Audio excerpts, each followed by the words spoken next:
السلام عليكم ورحمة الله وبركاته. ازيكم يا بنات؟ يا رب تكونوا بخير.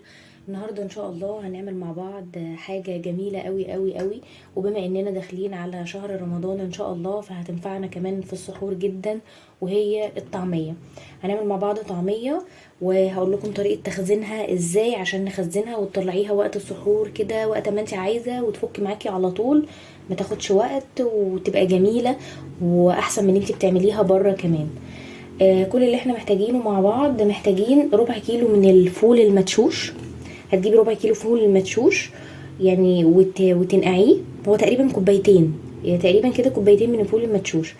تنقعيه ليله كامله، انا نقعني امبارح، وتغيري عليه الميه كده. اهم حاجه تغيري عليه الميه مثلا كل 3 ساعات، كل ساعتين، هيبقى معاكي بالشكل ده. يبقى فول مدشوش، كوبايتين من الفول المدشوش منقوعين. ومعايا هنا خضار. الخضرة بتاعتنا معايا كرات، انا مقطعاه اهو، يعني هو ده بيبقى شكل الكرات كده، للي مش عارفه يعني. بيبقى معانا كرات وشبت وبقدونس وكزبرة، يعني شوية من الكرات على الشبت على البقدونس على الكزبرة. لو مش عندك كرات يعني برضو ما تعجزيش نفسك، عادي اعمليها بشبت وبقدونس والكزبرة. وممكن تاخدي اللي هي الفروع بتاعت البصل الاخضر، يعني البصل الاخضر بيبقى فيه من تحت فروع خضرة كده، ممكن تاخديها تقطعيها هتديكي نفس الطعم بتاع الكرات بيديها طعم حلو قوي قوي قوي. ومعايا هنا بصلتين، يعني متوسطين مش كبار قوي زي ما انتوا شايفين كده، و3 فصوص توم كبار شوية. يلا بقى نبدأ مع بعض نعمل الحاجة بتاعتنا. اول حاجة انا هحط الفول على على الخضار بالشكل ده، بالشكل ده كده، وهقلبهم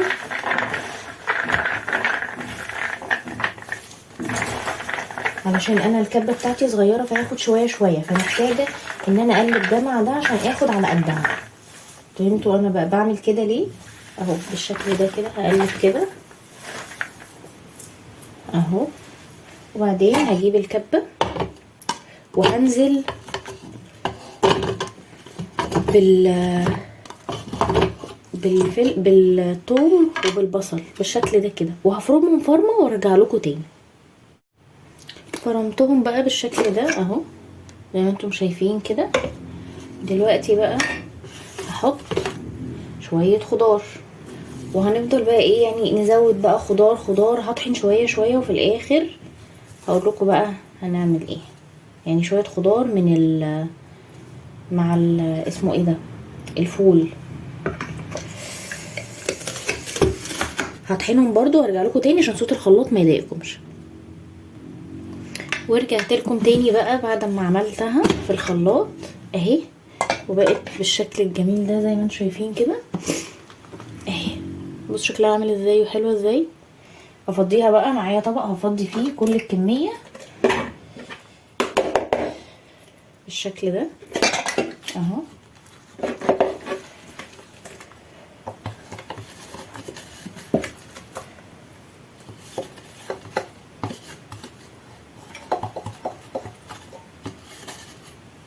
اهو بالشكل ده كده.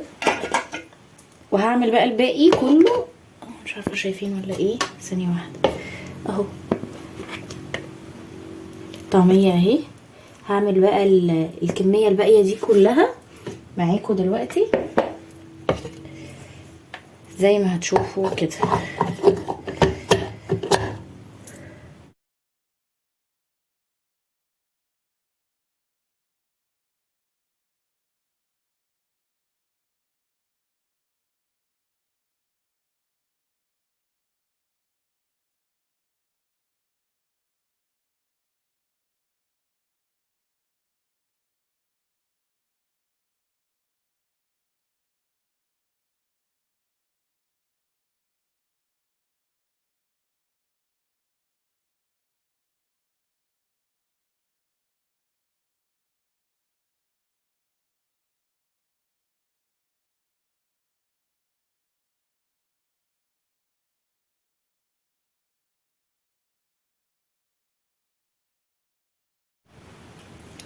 رجعت لكم تاني بقى بعد ما خلاص خلصت الكميه كلها زي ما انتم شايفين كده كل دي الكميه اللي كانت موجوده معانا.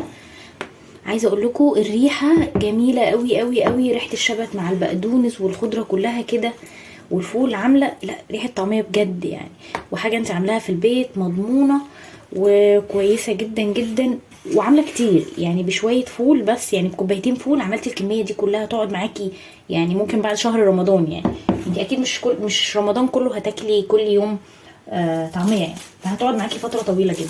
دلوقتي بقى معانا هقول لكم طريقه التخزين. معانا اكياس التلاجة، ولما بنخزن الطعميه ما بنضيفلهاش اي اضافات، يعني ولا هحط توابل ولا ملح ولا فلفل، هي بتحط لها ملح وفلفل وكمون وكزبره ناشفه.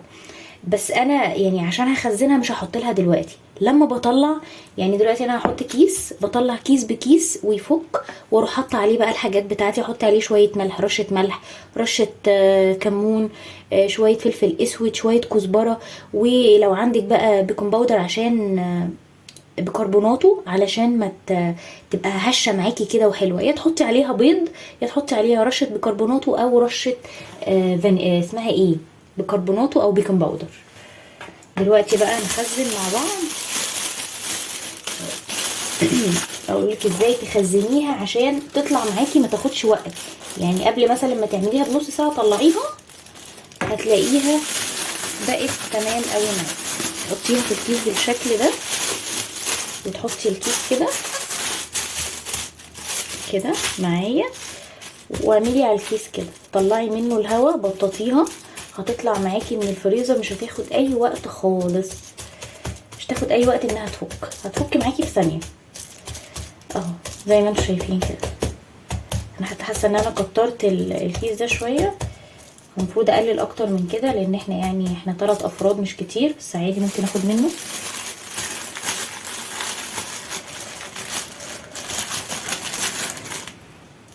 وبعدين برضو يعني ما تكتروش قوي في الطعميه على السحور علشان يعني ما تحرقش قلبكم وانتوا صايمين. اهو بالشكل ده كده نعمل الكيس كده اهو زي ما انتوا شايفين كده. هتطلعيه بقى هيفك معاكي، مش هياخد وقت خالص خالص. كمل معاكم اهو كده.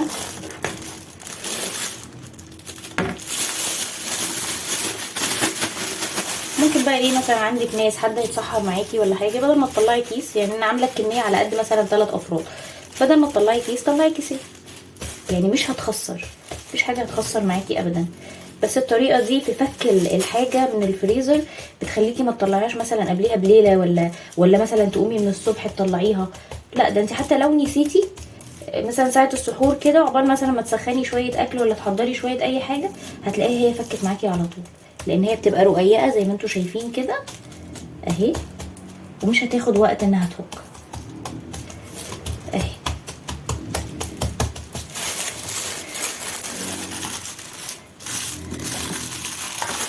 بالشكل ده هخلص بقى باقي الكميه كلها، احطها في اكياس وارجع لكم تاني. رجعت لكم تاني خلاص بعد ما خلاص خلصت، والكميه اللي انا عملتها دي من كوبايتين فول عملت معايا 5 اكياس من الطعميه، 5 اكياس حلوين يعني 5 اكياس يكفوا يعني عيله كبيره. بصي الكيس اهو حجمه اهو مليان، يعني لو عايزين برضو افرده لكم بصوا ده حجم كيس الطعميه.